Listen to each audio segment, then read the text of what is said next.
Welcome to Today of All Days, episode 147. Is it even possible to be a myth and a legend?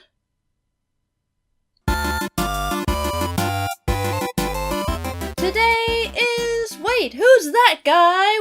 Wednesday, the 15th of November, 2017. And today is... George Spelvin Day!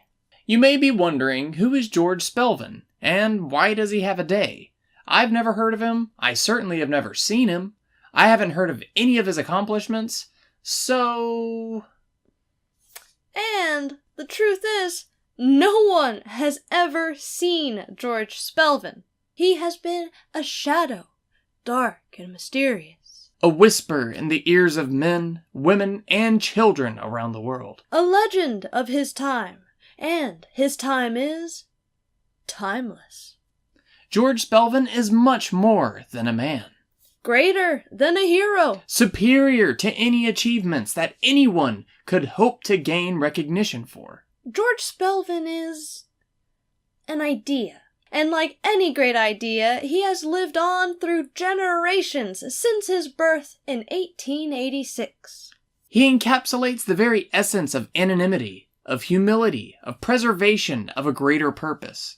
You see, in 1886, American producer David Belasco was reviewing the cast list of one of his plays when he realized it had 13 actors.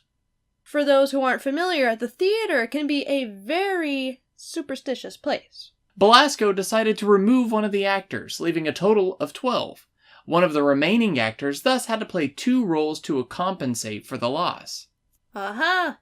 To preserve the appearance of 13 individual roles, Belasco credited the 13th part to one George Spelvin.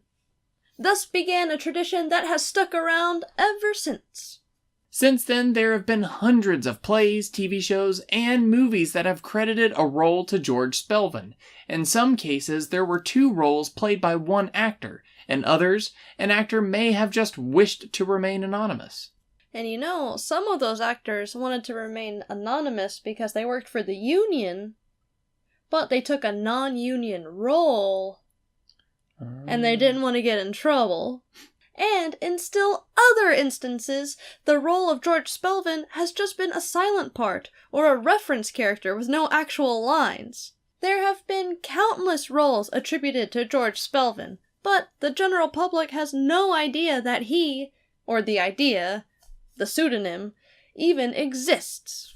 Once you realize that some of your favorite plays, movies, or shows, like I Love Lucy and Archer, have references to George Spelvin in their cast list or in their script, it feels like you've missed out on one of the world's oldest inside jokes. Well, now you can hold your head up high, because you're in the loop on this day. Today of all days. Today of all days. And we will see y'all tomorrow. Bye.